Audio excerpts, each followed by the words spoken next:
Oiê, tudo bem? A gente está aqui hoje porque eu quero continuar falando dos processos de venda e vamos na última fase, yay! Que é o passo número 6, que é o passo que você vai fazer o closing da sua casa. Qual é o próximo passo? A gente já fez o appraisal, a gente já renegociou e tá tudo certo.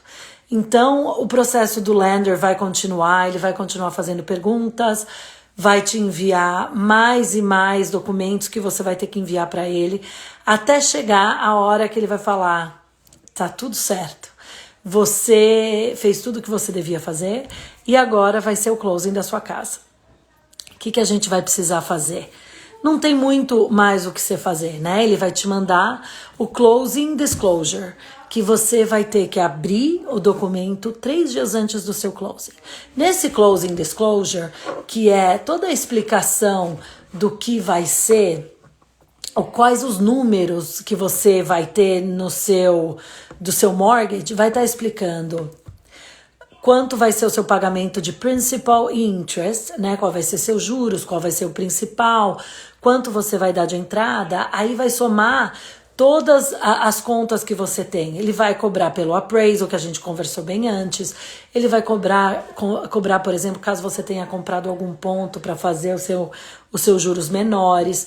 Ele vai cobrar as taxas que precisa para você cobrar, para você pagar. Ele vai cobrar o imposto, tudo que você vai precisar e todo explicadinho vai estar no seu closing disclosure. E você vai poder perguntar tanto para mim, para o seu corretor ou para o seu lender, caso você tenha alguma dúvida. Claro que se tiver, às vezes algumas coisas estão erradas. Por exemplo, muitas vezes eles cobram um pouco mais de taxa, que existe uma reserva que deixa guardado. Às vezes meus clientes não entendem porque eles já têm que pagar 1 ano de seguro de casa adiantado, mas aqui você paga para viver, então o primeiro ano você pré-paga e depois você vai pagando o seguro mensalmente. E esse valor normalmente é dividido em 12, mas o primeiro ano você paga já no seu closing. A mesma coisa com a tax, você tem que guardar um reserve com o governo, então por mais que você vai pagar mensalmente, você tem que deixar pago, né? Alguns meses. E dependendo do cliente, serão 2 meses, serão 4 meses. Às vezes já tive cliente que pagou 1 ano de property tax adiantado. Isso varia de cliente a cliente. E todos esses números vão estar no seu closing disclosure. Então, o closing disclosure é super importante para você, é o documento que você precisa abrir 3 dias antes do seu closing.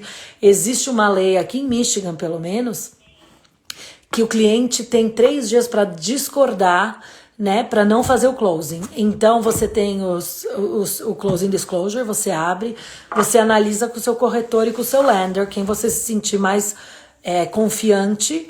E se tiver alguma dúvida, a gente vai atrás de respostas. Já tive um monte de cliente que pegou errinho aqui e lá, $200 de um, $300 do outro, mas claro, tudo faz a diferença nesse momento, né? E são coisas que, algumas coisas são inevitáveis, então você vai ter que pagar o appraisal, você vai ter que pagar algumas coisas que não tem como, e às vezes te pegam despreparados. Porque quem faz todas as contas é o title company, que é como se fosse um cartório, né? Ele faz toda a soma, compara os números dos vendedores e dos compradores para ver se os números batem, e aí o disclosure é enviado para os dois, para o vendedor, para ele ver se os números deles batem, se eles vão receber pela casa aquilo que eles imaginaram, e os compradores, se os compradores concordam com todos aqueles números. Então as duas pares, né, os dois lados tem 3 dias para poder reclamar ou para poder falar isso tá errado, isso tá certo, para no dia do closing ter menos dúvida. E no closing é papel. A gente normalmente faz um walkthrough na casa. Então você vai lá e você na casa que você está comprando para ver se ela está exatamente igual ao dia que você olhou, né? Então, por exemplo, se você comprou uma casa com uma geladeira, já tive cliente que chegou, comprou a casa com a geladeira, chegou lá, não tinha geladeira. Aí foi toda uma renegociação. A mesma coisa, eu já tive cliente, vendedor que tirou as cortinas, porque se fez de vou tirar, ele não vai nem perceber. Bom, o comprador não fechou a casa até o cliente ir buscar as cortinas e pôr na casa. Então, walkthrough eu acho super importante. Eu gosto de fazer antes da gente ir pro closing, para não ter nenhum tipo de surpresa. Eu já fui em walkthrough, por exemplo, que o basement estava alagado 10 minutos antes do closing. Então, quebrou tudo. A gente acha que você vai se mudar e aí não se mudou e o contrato foi completamente desfeito. Graças a Deus são coisas que não acontecem todos os dias, né? Que são poucas desculpas, mas o walkthrough é super importante. Tanto em casa nova quanto em casa usada. Eu super recomendo você sair com o seu corretor para ver se a casa tá exatamente do jeito que você comprou e do jeito que você espera. Às vezes mesmo uma limpeza, sabe? O vendedor deixou a casa nojenta. Você tem como reclamar e pedir dinheiro nisso. E aí quando você chega no closing, você vai começar a assinar papel. Papel, papel, papel. É 1 hora assinando papel. E, bom, que tá explicando todas as regras, né, do seu mortgage, principalmente. São duas fases de papéis. Uma, que é o real estate, que é a porção que você tá assumindo a casa com tudo que ela tem. E a segunda, que vai pro title, que eles vão fazer e vai mandar pra cidade, pro public records.